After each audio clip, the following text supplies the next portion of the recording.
What's up, guys? We're back. Welcome to Do Good Movement. Our purpose here is to make a positive impact in our society through real-life education. The movement comes into play when you guys share the content to help other people do good just like you. I'm excited for today. The topic we're going to go over, if you guys listen to it, if you implement this into your life, it's going to make you reach and achieve beyond levels you thought is possible. But before we get into the heat of the show, I want to introduce you guys to a guest, Michelle Bentley. What's up, guys? Thank you so much, Dylan, for having me.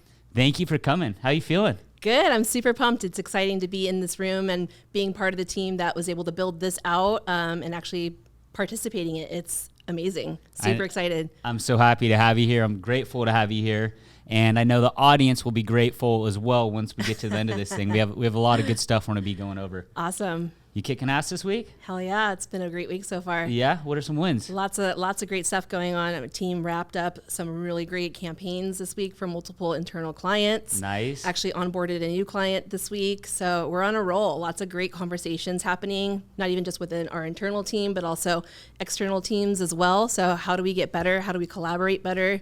How do we win together? So lots of good stuff going. I love it. Yeah. That's good. I'm feeling good right now too. I've been my endorphins are through the roof. I've been going hard at the gym. A funny story. For the last 4 years I've been working out by myself at my home gym until we sold the house. And so recently I just joined a gym and kind of got to level up, and I'm like, holy shit, there's some big dudes in here, you know? And so I'm talking to my wife about it, and she's funny because she thinks, like, in her eyes, like, I'm perfect. Oh, everything's all good, whatever. And so I go into this gym, like, everything's not good. I don't look like how I thought I should look, you know? And she's like, well, you know, you could have some more muscle on you. And I'm like, damn. I thought it was good. Yeah. I thought it was good. It's about time. Gave me some extra motivation. So I'm sore as crap right now. Just been cranking. When I go in there with intent. Now I'm trying to take people's souls. I want to offend people with my work ethic when I'm working out. So I just go next to people just drenched in sweat. Nice. So it's been fun. But yeah, the week's been good for me as well. Thank you for coming on. Yeah. The topic we're going to go over with you guys is leadership. And before we get into it, I want to ask you some questions. And these are questions that I used to ask myself when, you know, learning and maturing through the years is, why aren't people listening to me? Why aren't people liking my ideas? Why aren't people wanting to come work for my company? I could offer big things, you know, I have all this stuff. I think the idea is good and people just aren't like trending onto it and following. And I learned it was because of my leadership. I did not understand how to influence people and tie people in on what I'm looking to do. I knew what I wanted to do, but I didn't know how to bring other people in there. So if you guys are kind of going through this right now, that doesn't necessarily mean you're a failure or your idea is wrong. It also doesn't mean that your guest or the person you're talking to is wrong either. That doesn't mean that, oh, that person's stupid, they don't understand, they don't get it. It's not, you know, you or them, it's just your ability to lead. So, for instance, like if you think of a teacher, right? The teacher has a degree and they know the study that they're teaching on. If it's math or science or whatever it might be, like they know it. And we've all been to school at one point or another, and there's teachers we love and there's teachers we don't love. And even though they all have the experience in education, some of them connect with us. We're like, yeah, I want to go to this class. Like, I'm excited after lunch to go to this class. This teacher's amazing. And it's not necessarily the content. It's just how that teacher's able to provide that content to engage. And that really resonated with me when I started thinking about that, because that's how a lot of things are in life. And so if you guys don't know this, Michelle and I work together. Michelle runs our marketing agency. And when we have, I don't know, like 15 or so divisions in the company. And every time that I go into Michelle's division, there's this like feel in there. It's almost like you're like on a football team going to go play the Super Bowl. Like everybody's excited, they're bought in, and you just have something special. And so I'm like, well, I want to talk about leadership. There's nobody better than I could think of than bringing Michelle onto the show. And I just want you to help, you know, talk to the audience and walk us through like like how do you do what you're doing, and how can we help get other people there? Yeah, well, thank you so much for the compliment, first and foremost. And I'm super excited to talk about leadership just because that's something that I'm passionate about. Yeah. I wouldn't say that I've always been a leader. Obviously, kind of going through my work career, you kind of go through different positions. You start off as, entry level, you work your way up as a shift lead, a manager, depending on what organization you work for. That all looks different. But I don't think that you need to, again, have that leadership title or position to be a That's leader. right. I think that you could literally go in at entry level, or even if you're super young, I know that we have a lot of young viewers as well. Just how you operate day in and day out, and I think most importantly, how you influence and help inspire other people. So I think for me, like, I had a couple of people, throughout my journey, either through school and college or my previous employers, where there's always that one person that really inspired me, and they were like a magnet of energy that you were always drawn to. Yeah, And it's like, I wow, love what those is so people. special about those people, Yeah. and you just really vibe with them. And it really inspires you to level up. It inspires you to level up and then just kind of reflect on yourself on what can you be doing differently, and wanting more to push yourself and continue to be that person that person was for you. It's because, for like, others. we're not born like that, right? It's not Right. easy to, hey, let me go and give it my best self today and push myself to help influence people to do that. So I think about your story, what you just shared right now, being a young leader when you're, having your business and just starting off, and not understanding why people aren't wanting to join your organization or, be inspired by your leadership or whatever. I think that, sometimes age plays a factor in that, also experience, but I also think that you don't have to let that be kind of like your end game. I think that if you're open to, listening to people and learning, taking every situation and every interaction with people, a person, as a learning experience, you can really take away a lot from that. Right. I had many years of experience in the retail environment, and I have to say, like, day in and day out, like, I would see customers that would just, be super bummed out about life and just not happy with their job and not happy with their family. And it's just so funny how they are so open to sharing that information with you. It's like, wow. Because they could feel that you're somebody that could possibly make an impact to make them feel better. Yeah. But then also at the same time, it's like, hey, well, like, cheer up. This is a permanent situation. This is not a permanent situation. Yeah. Things are going to look up from here. But also, think about To a random stranger. That's just taking leadership to a random stranger. Yeah. What are you grateful for? And just start, focusing on the small, simple things that are going right in your life to really kind of hone back in and really kind of move forward with that positive attitude. Yeah. Yeah. I wonder why people get, like, why isn't everybody a leader? Like, why do people get, like, stuck? Do you think they need a title, or they just don't feel good enough, or what? Why isn't everybody like that? Like, hey, I want to go drive this thing. Like, what do you think? Yeah, I think that's an interesting question. I think that there's probably a multitude of answers. I think some variables that I think could impact that, and I also kind of do a little bit of a self-reflection, just because I would consider myself maybe a little bit of a shy individual, believe it or not. Same here. And so I'm not always like outwardly like, yeah, guys, like, let's get pumped up and let's do this. I kind of pump my team up in my own way. And I think just, sometimes you might have confidence issues. Right. Maybe, you've had a previous experience that you're like, oh, the last time I did that didn't go well. So I don't want a repeat of that situation with my new team. But I think you have to be courageous and push through those things and not be afraid to be authentic, not be afraid to make mistakes, not be afraid to ask for forgiveness. And you have to be bold, and say what you need to say. I think oftentimes those hard conversations, once you get past that, that's kind of what helps like push you to that next level. And that could be with a peer, that could be someone that you lead on your team, that could be someone that you directly report to. That's right. Because that hard conversation, at the end of the day, it's going to help them. Absolutely. It's hard to say it, but you're having that conversation because you care about the person versus, and that's what a leader does, versus not having the conversation. You know where somebody's slipping up, and you let them go off the deep end, not just professionally, but also it's going to happen personally, versus what you're saying is you just call it and just say, hey, look, I'm saying this because I care about you, but this is where you're running short. And if you're running short with that here, you're probably running short with that in other places. Yeah. And I think just reminding them too, like, hey, like, you're in your position for a reason. I see a lot of potential in you. Like, let's help make this better and offer a solution. I think that that's always, really helpful, just so that way they don't walk away from that conversation feeling super deflated. Yeah. I think that we've all had those conversations before at some point in our life, right? Either with a parent or with a sibling or with a coworker, whatever. I think that it's important to make sure that, you kind of tie up those loose ends so everyone walks away from that conversation knowing like, hey, we're good. Like, it just needed to be addressed. Reflect on it. Yeah, let's move forward from here and just get better. So that's awesome. Yeah, another thing with leadership, I think also for me,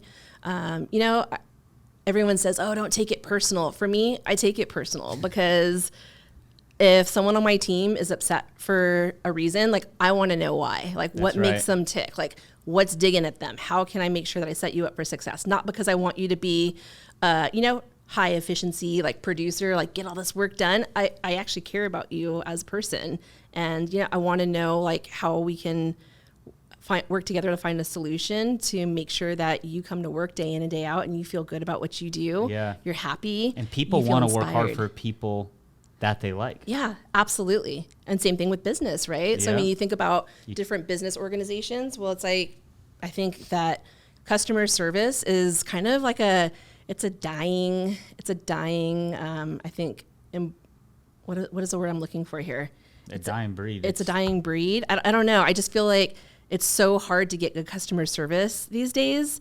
And when you get it, it's just like, whoa, like, let me take the time out really quick to go write you a Yelp review, or let me pull you aside and say, hey, like, here's an extra 20 on me because, like, you just made my dining experience, like, next level. Thank you so much. Yeah. And I think that kind of plays true with the work environment also. I think it's because, like, so if we're talking about, like, dining, right, people expect a tip.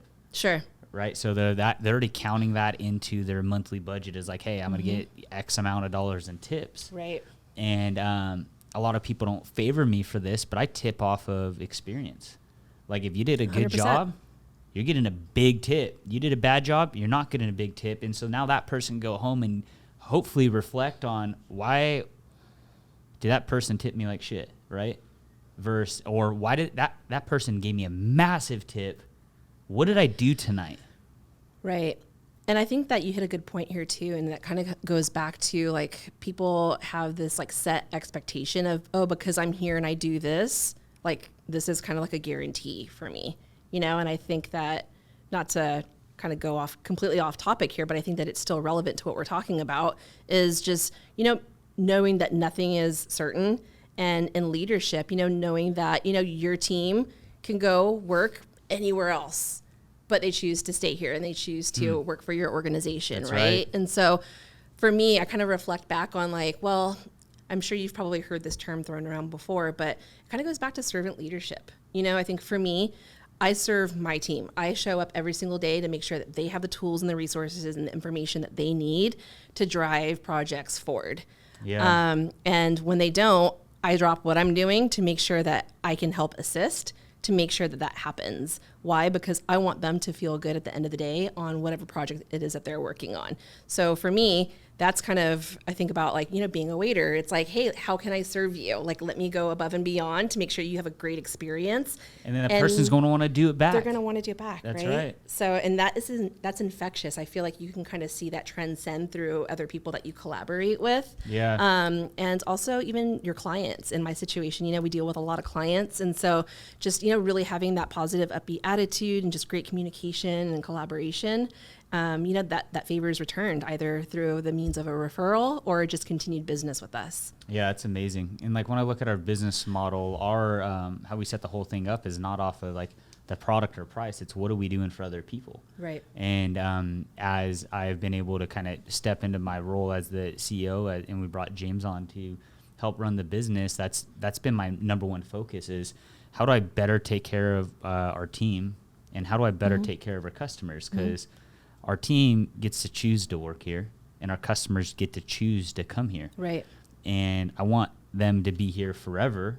And it can't just be because it's a product or a price or whatever, because everybody has that. Right. we have to be doing something more and helping other people, and in return that's going to come back. Right. And then I'm sure you've had it where you've talked to a customer and the customer has a bad day and they're all over you. You could either say, hey, I'm going to snoop to that level, but now we're both here. We're both the operator, right? We're both the follower versus, excuse me, I'm not going to go there. And you just keep the level back up. Mm-hmm. If you're having that conversation in your head and just bring it up a little bit and show the person on how to handle the conversation and how to lead through it. Sure. If you got some work done, let's say in your car, and it came out bad, you could either call that person and go off on them. The response is probably not going to be too well. That person probably didn't mean to go make your car not look good or mechanically not work well. But if you call them and say, hey, look, I appreciate you taking me in. I appreciate you, working on my car. You're a great person. There's this didn't come out as I expected. I just wanted to see if you could, look at it and get it taken care of. And most of the time people are, of course. Yeah. Instead of just going down into like thinking everybody's out there to hurt you or do something wrong. You know? And that's another piece too. Like you just kind of made me reflect on this is assume nothing but positive intent, right? So, I think that if you go in with assuming positive intent, you kind of let the defensive wall that you put up down. You let the anger down. You approach things with respect, and you kind of, take a second to kind of gather your thoughts and make sure that you approach the situation for the most optimum outcome for both people or whoever's involved in the situation. So, again, you give people the opportunity to act with honesty and integrity. And until they prove you otherwise, you're going to always assume positive intent, right? That's right. So I try to live my life, both at work and also my personal life, like that as well. It's not always easy because sometimes people don't really show you the right behaviors to give you, earn your trust. Yeah. But, you kind of like, all right, I'm going to keep my eye on you, but I'm still going to assume positive intent. So. Yeah. It's so easy to, like, if you're around somebody and they don't have a lot of energy, they're down, it's so easy to go drop right in that. Sure. But that should be like, when you see somebody down, that should be the first instinct to say, hey, I'm a leader. I'm not going to go down to this level. I'm actually going to come in there with energy and influence this person and bring that person up with me. That's what a leader does. Instead of saying, oh, it's status quo, it is what it is. No, you could see that this could be at a different level. Let's bring that up, right? And even if you're around people that have, let's say we're talking work or whatever, have a bigger title, they make more money, they have more experience, they have all this cool stuff, that doesn't necessarily mean the person's a leader to have those things or do that, right? Right. And so it was weird because I got to reflect a while ago. I was, before we started doing these leadership calls and stuff with a company, I noticed that I'd spend time coaching different people through the company and making sure that I'm on my best and smiling and have energy. But then when I'd go around my executive team, I'd revert to comfortable and expect them to bring me up because I already know they're a leader versus saying, no, I could do better than this, right? So for like instance, we had a great ride yesterday. We went out to Vegas and back for a meeting, and we're in a meeting the whole way. Scott, James, and I all the way out there. Yeah, had a meeting and then all the way back, right? Some things went good, some things didn't go good in our meeting out there. But when we got back, we were like 5 minutes from home. It was 10:30 or somewhere around there, and I was like, I could either say, hey, thank you, and let's get off the bus, or this is where I could stamp the leadership, right? And so I said, hey guys, great trip. This, it didn't go exactly how we wanted it to go, but this is what we got from it. We're able to come up with this strategy. This is what we're able to do next. We're able to finalize some of these plans, and we kicked ass. Like today was success. It was a win. The result wasn't exactly what we wanted, but through all the conversation that we had, we came out with the win. That was well worth it. Good job. Let's feel good.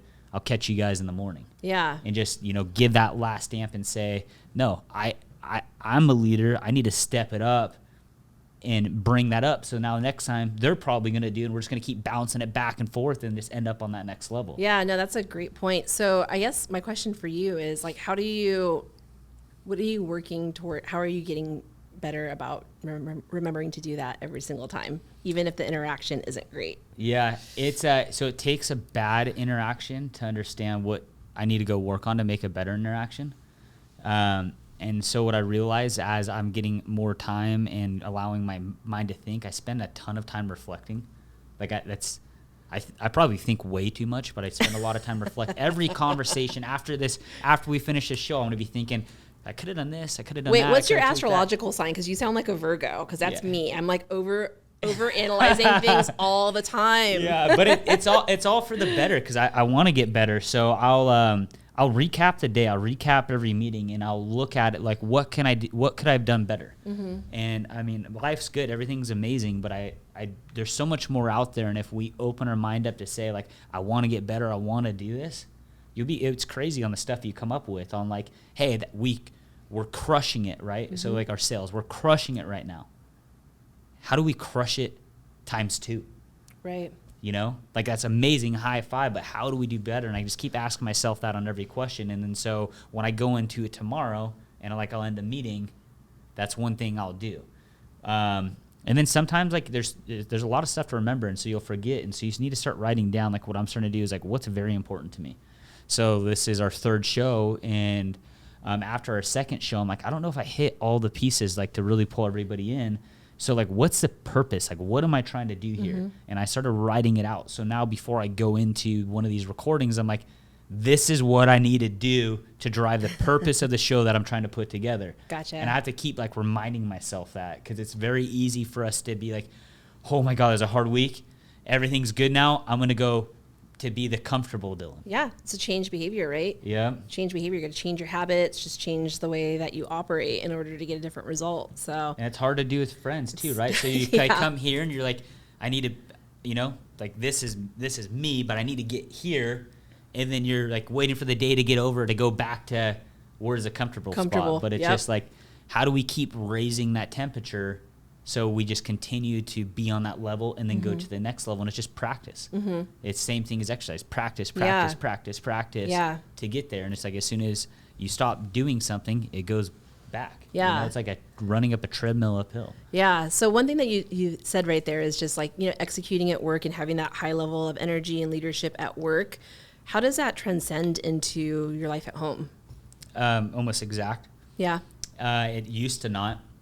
Like, because my purpose back then used to be, like, money. So come into work, do whatever I had to do to make sure that we were crushing it, and then I'd go back home and be the whatever Dylan. And then I started realizing that's not everything in life. And I started really enjoying working with people and all that stuff. And I was able to make some changes here at work. So then I first started going to, like, my family life.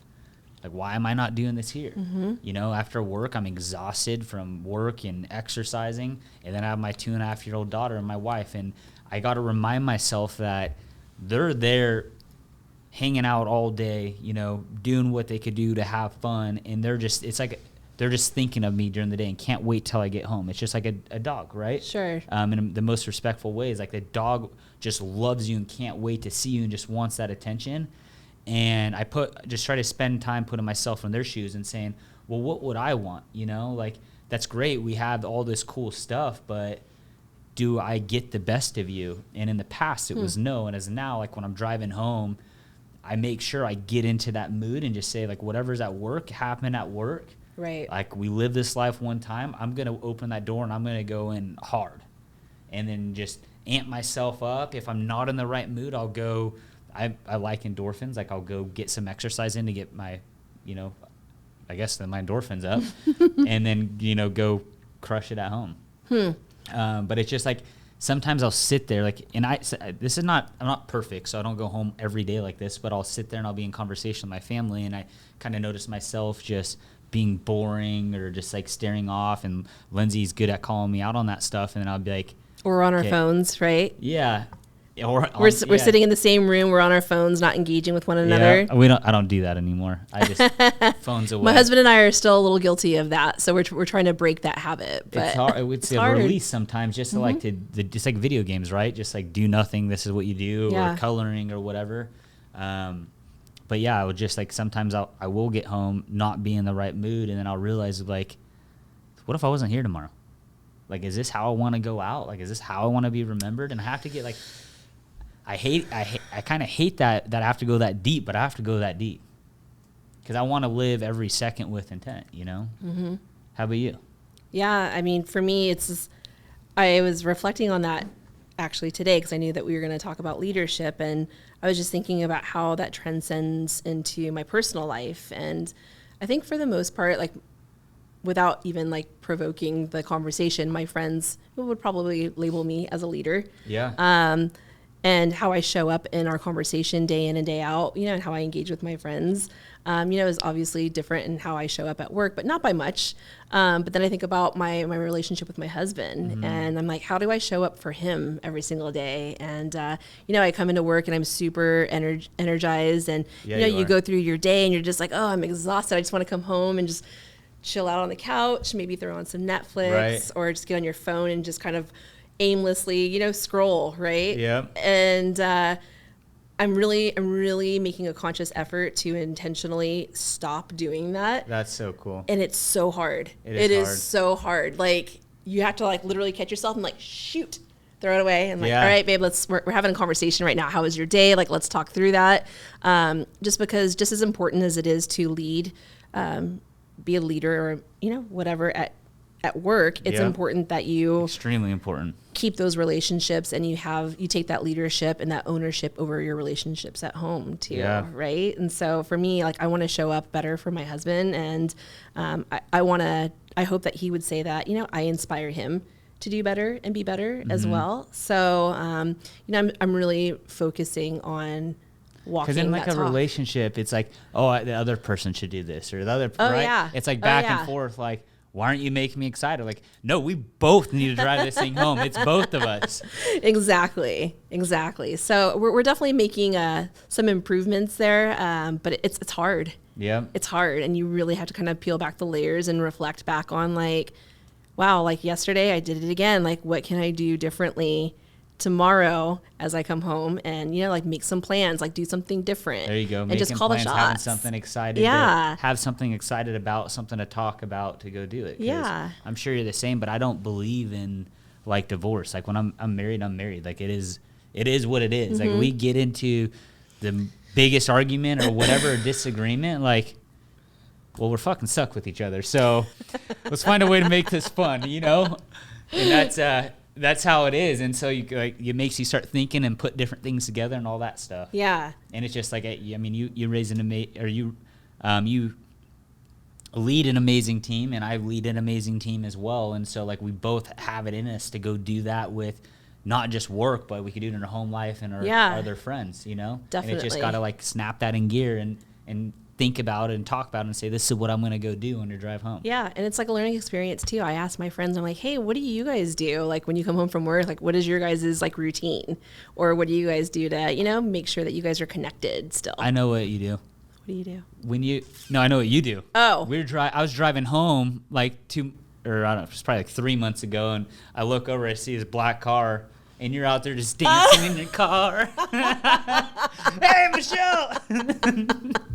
That is so funny. I remember that. I was like, I didn't recognize you. You're trying to hold that one out. You were in a different car. I was like, who the heck is this? I rolled down my window and I see you. That was really embarrassing. That was really. Your windows aren't that dark. Really embarrassing. That's awesome. One thing I want to jump into real quick. So, this talks to Michelle's leadership, and I want you to elaborate on it a little bit. So, like, when I'll come up with a project or an idea or whatever, like, hey, Michelle, let's sit down, let's talk about this. You're like, okay, what's the topic? Okay, I'm going to bring this person, and this person with me. Like, you really like engage your team and bring them into the idea or what we're going to do. Yeah, thank you. And I think it's amazing. You want to share why you do that? Yeah. I think for me, obviously working in a creative agency, obviously I am not a lone creative. Like I can't do it all on my own. I have individuals, crazy, insanely talented individuals on my team that, are really experts in what they do. And they also really have a huge passion for, coming up with new ideas and just collaborating and bouncing even some like the most wildest ideas off of each other. You're just like, dude, we're never going to freaking do that. Why would you even say that? But that wild idea maybe just provoked that thought for maybe something that is a little bit more realistic, right? So you kind of have to have fun and play a little bit, and everyone's like, what do you mean play? I'm like, literally, like, be playful, have fun, laugh, be goofy. Yeah. And that is why you're a good leader. You bring your team involved to help come up with idea instead of as an operator. And we'll get into this in a little bit, but an operator is going to tell you what you're going to do. Yeah. And you're the one holding all the cards behind the vision behind it. And what you're doing is you're bringing your team in and saying, hey guys, we got this project, as a real team leader would do, and say, what's everybody's ideas on how to knock this out? Yeah, definitely. And we've come up with some really amazing things, like as a team. It didn't start with just one person. It was kind of like, it was really built off of maybe one of Kelly's ideas. And then Tyler threw in his 2 cents. And then Andrew came in and made it look beautiful. And then Oscar took it to the next level by, putting his little sprinkle of magic on it. I mean, talking about the podcast room, right? So I went to Michelle to say, like, let's build a badass podcast room. And guess what? I don't have any ideas, so let's make it cool. And I guarantee every one of your team members had a touch into this room. They literally did. Yeah. They literally did. Yeah. And that's why leadership's important. It's way more powerful to do things with a group of people than doing things by yourself. And being able to engage people to do that and want to be a part of your team is, I would say, the most important thing. Yeah. Absolutely. Well, thank you so much for that compliment. I appreciate that. You're welcome. Yeah. So I want to jump into 2 groups of people. And we need both groups in this world, but I could tell you what, we need more leaders than followers / operators. So I look at a group as you have a leader. You could either be a leader or you could be a follower, also an operator. And so what a leader is going to do is a leader is going to go down any road, paved or not paved, and they're going to figure out on how to make a solution out of it. If no matter the risks, no matter the reward, they're going to go drive it home and do something that hasn't been done, even though it's hard, even though they might have doubts, and they're just going to make it happen. And they're going to be able to influence people to join that car ride with them to help give direction on how do we not break this car going through all these, hills and stuff to make it to our destination. As an operator, also follower, is they're going to do what's already been done. They're going to be at the same level as a person next to them, and they're just kind of going to coast. And they're going to, let life take them where they want to go. They're going to go down the roads that are paved and that are guaranteed. And I could tell you what, being a leader is so much more exciting than following or just operating. And we were talking about titles a second ago, and you might say, hey, well, at work, I don't have a title of a manager. I'm not called a leader. And so then you go home and you don't think you're a leader because there's something going on at work, which is so unfair and so untrue. Everybody has the ability to be a leader. Nobody was born with leadership. Everybody has that ability to be the leader. And we all are a leader in one way or of another. But we could all do better and become better leaders and help pave the way. And it's as simple as we were talking earlier about even picking what's for dinner. I think that's like the biggest thing in a relationship, right? Like, what are we eating tonight? And this is something I need to do better on my leadership because I'm like, I don't know. Sushi. What do you want tomorrow? Sushi. Oh, my husband and I are the same way. Oh, my gosh. That's the only thing. So, but it's just as simple as that, is like make the decision, that give the options out there, have the ability to influence people, get people to buy in, to believe in you. And let's say if you're stuck, I want to talk to you guys about something that we did in the company recently. Is we could all guess on why we're a good leader or why we're a bad leader, but we don't get to make that choice. It's the other people around us that are going to say, hey, this is what we think of you. So we did this practice, and it's called a SWOT. It's something that's known in business, and I'll walk you guys through it. If you want to grab a piece of paper, on the top left of your paper, I want you to put strengths. Under strengths, so go down to the bottom left of your paper and put opportunities. Then go to the top right of the paper and put weakness. And then go to the bottom right of the paper and put threats. And then you're going to go give this to people that are close to you, that you believe that are going to answer this honestly, and have them fill it out on your leadership or about you. What are you good at? What are you strong at? What are you weak at? What do you need to improve? What are opportunities? What's something that these people know you have that you're just not unlocking that? And then what are your threats? What's some stuff that is kind of stuck with you right now that's hurting you? that like you need to like jump on now. And it's something we did in the company. And it's like, cause I could fill up my own. It's strength, right? And I'm open enough and vulnerable enough where I'll write opportunities and my threats and stuff. But when you go and get it back from your leaders, like, holy shit, or team, and you're just like, whoa, I didn't know this. And so it's not that the person writing this SWOT out and saying you're weak here, your opportunities here, it doesn't say that person doesn't know what they're talking about, because that's their opinion. And That's people their come up, perspective. yeah, and people come up they come up with an opinion from somewhere. It's not out of nowhere, Right. And it's our job to block that opinion down and help provide the facts through actions. So that's why that's so important. So I just want to go through some takeaways and, help add to this if you have anything. Yeah, I mean, just to kind of go back to the whole SWOT hear it. piece, is just soliciting that feedback is so important. That's how you grow personally and professionally. You don't have to be a leader to, take that action. I think that if you really care to be better, not even as a leader, but just be a better person in general, start asking people like, hey, like, how do I show up for you every single day? Or, just pose other questions to them that you think might give you some more clarity on how they view you. Because you might think that you show up, and deliver every single day, but through maybe the lens of that person's perspective, they're not seeing that, or maybe they have higher expectations, but they don't know how to start that conversation, right? Yeah. So I think soliciting that feedback just really opens that door to say, hey, I'm open to growing and getting better, and I really value and care about your opinion of me and how I'm a leader or whatever, and I'd love for you to help me show up better. That's amazing. Not even just for you, but for everybody. That's amazing. Yeah. That's very true. So let's go through some takeaways. I recommend doing a SWOT. I walked you guys through what a SWOT was. Go do that. Go do it with your peers. Go do it with your friends. Go do that with your family. And then go work on the SWOT. Build out action items on what you're going to do to now make your weaknesses your strengths. Make your opportunities your strengths. Capitalize on those. And then what you need to do to get those threats out of there. That's a tactical tool. We use it in many things in business, and it's going to help keep you laser focused into becoming a better leader. And then, as Michelle's talking about, you need to be a leader in everything. And then we got into that conversation, but focus your leadership skills everywhere. Because you could go and say, hey, I have this title, I'm this leader or whatever, and then you could go being in general public and people are like, you're an asshole, right?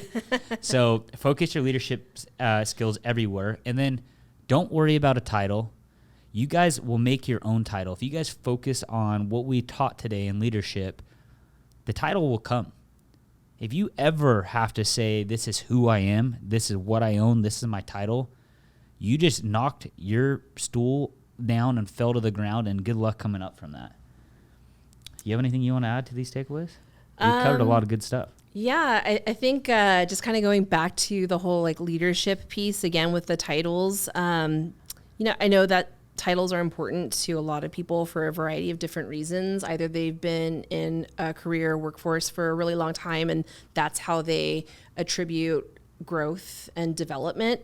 But I really encourage you to not get stuck there in that place, because if you get so fixated on that, you're going to start to take action on all the wrong things to get to that level, right? Or say like, hey, this isn't my job, I'm this title. Right. James, the president of our company, is down in the warehouse right now. He's been here since 5 a.m. I saw him. It's true. There's been some COVID issues, so like we have a lot of staff out, and Yeah, he's down there I saw sweating him. his ass off. Yep.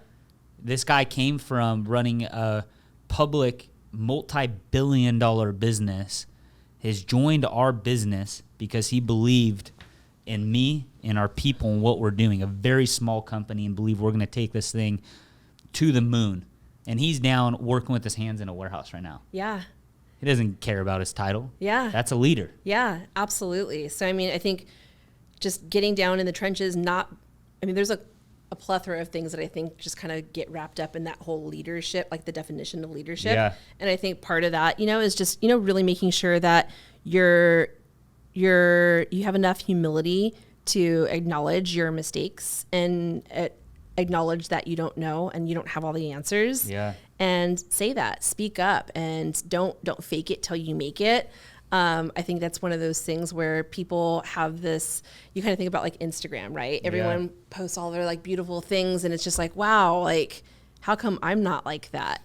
Well, the reality is that that's not maybe reality. That's not every single moment of their life. Well, they're insecure. They're posting it because they're insecure of other things and they're trying to cover it up and saying, look what I got. Yeah. So you can focus on that and not really focus on who I am. Yeah. And so I think about like making sure that your people on your team or that are around you know that you have humility and you are a humble individual where you can say, you know what, this is something that I really struggle with.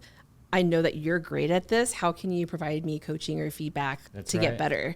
Or you're going to go to, take courses or YouTube University. I'm telling you, I use it all the time because there's so many things that I don't know. I'm just like, let me just Google or YouTube that really quick, And guess what? You come across leadership. Yeah, right.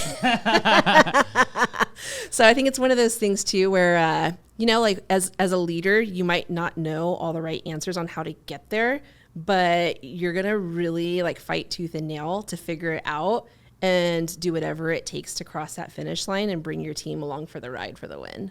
That's amazing. Have you done a podcast before? I've not. This is my You crushed first it. time. Really? Thank you.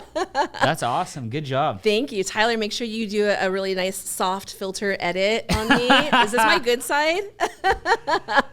Well, thank you very much for joining, Michelle. I had a good time. Thank you, Dylan. I appreciate it. Yeah, it's a great time. And for all you guys listening, look, we're doing this because we care about you. We want to see you get better. We want to see you help other people do better. If you guys already know this, then help share the content. Help other people get there. But that's really the only reason we're doing this is we talked a lot about people today. That's what we care for. That's where our hearts are. And the whole purpose of this is do good and help other people do good around you. And that's what we're doing. Yep. So thank you so much. We'll talk to you soon. Thanks, guys.